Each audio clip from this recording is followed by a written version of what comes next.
Olá pessoal, sejam bem-vindos a mais um vídeo. Hoje é dia 8 de novembro e hoje é um dia muito especial porque hoje é aniversário do menino Jan. Jan Yaman está completando 33 aninhos e Ikidodum Jan Yaman, nós aqui do canal desejamos a você um feliz aniversário, muita saúde, muito amor no coração, muito trabalho e muita paz de espírito. Hoje é o aniversário dele, mas ele ainda segue quietinho das redes sociais. Eu acredito que ele está em um ritmo intenso de gravações no El Turco. A Gretinha, que estava na Itália, retornou para Budapeste, o que é mais um indício que indica que os dois devem estar ocupados trabalhando. E, já que eu falei de Jan Yaman, vamos falar de Viola Comemare. Ontem eu tirei o dia só para assistir as minhas séries, eu assisti a final, mas agora eu quero falar sobre números. Ao longo de todo o período de exibição, nós conversamos bastante sobre a audiência e agora nós temos novos números. E números, por sinal, muito bons. A primeira temporada somou 4,5 milhões de horas assistidas em dispositivos digitais, com 14,6 milhões de views. São muitas views. Viola Comemare adiciona mais bons números no seu currículo. Eu assisti a final e agora eu quero falar sobre a final. Tem spoilers desse vídeo aqui. Eu achei que a final aconteceu muito rápido. O que vocês acharam? E a final ainda deu uma reviravolta na história. Será que Viola e Francesco são irmãos? Eu acredito que não, porque eu não acreditei muito naquela história do padre. Ok, o Francesco pode até não ser filho do turco como nós imaginávamos, mas a história do padre eu desconfiei bastante, porque ele estava tentando evitar muito a situação para proteger a Viola. Proteger do quê, gente? O pai dela morreu tem mais de 30 anos. Bom,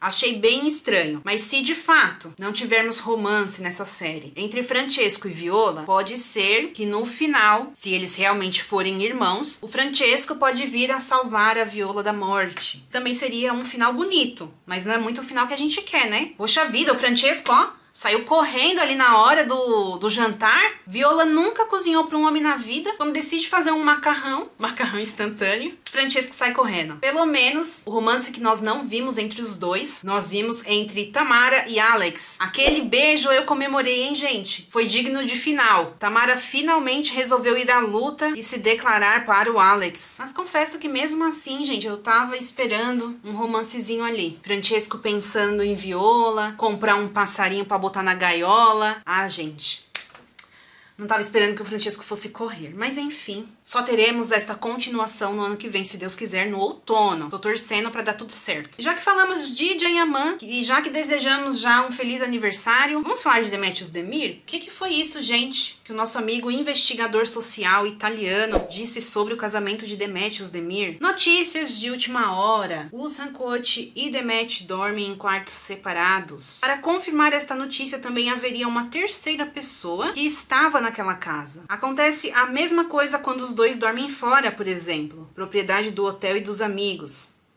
Tempos difíceis, então, para os recém-casados, que apesar do casamento, ainda estão no centro das fofocas. Nem tanto, né? Faz muito tempo que eu não vejo muita coisa sobre Demet e Uzan Koch. Fontes diretas, além disso, confirmam uma relação muito fria, desprovida de momentos apaixonantes, apesar de estar em casa sem fotógrafos. Furo, Alessandro Rosica. Bom, o que vocês acharam sobre isso? Eu preciso comentar com vocês que eu já vi uma famosa, tinha se casado, que ela não dormia em quartos separados. Os dois moravam em casas separadas. Eu não sei se vocês a conhecem, mas ela é uma das integrantes de uma série americana muito famosa, The Big Bang Theory. Ela se casou com um homem e os dois viviam em casas separadas, porque eles queriam preservar a privacidade dos dois. Bom, o casamento não deu muito certo, durou em torno de 3 a 4 anos, mas eles viviam assim. Será que este é o caso de Demet e Uzan? Bom, se acontece dentro da casa, nós não sabemos, mas eu achei um pouco estranho, porque ele fala de hotéis dos amigos. Como que vai dormir num hotel e dorme em quartos separados, aluga 2 quartos? Estranho, hein? Essa daqui eu achei estranha. Mas tem pessoas que vivem assim, gente. Se vai durar ou não, não sabemos. Tem gosto pra tudo, mas é estranho? É sim, um pouco estranho, mas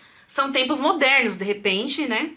Esquisito, esquisito. Mas tudo isso, gente, é fofoca, né? Porque são coisas que não dá pra provar. Difícil saber. E uma outra notícia sobre Demetrius Demir é que ela teria feito um investimento de 2,5 milhões de liras na compra de um Volvo S90. Essa notícia foi vinculada pelo Mehmet, e se você me acompanha aqui, você já deve saber que ele não costuma errar. De qualquer forma, a Hayal Erosom para a Demet, e tudo que ela adquire agora não é só dela, é dela e do Sam. Então, Hayal Erosom para os dois. Tá bom, meus queridos?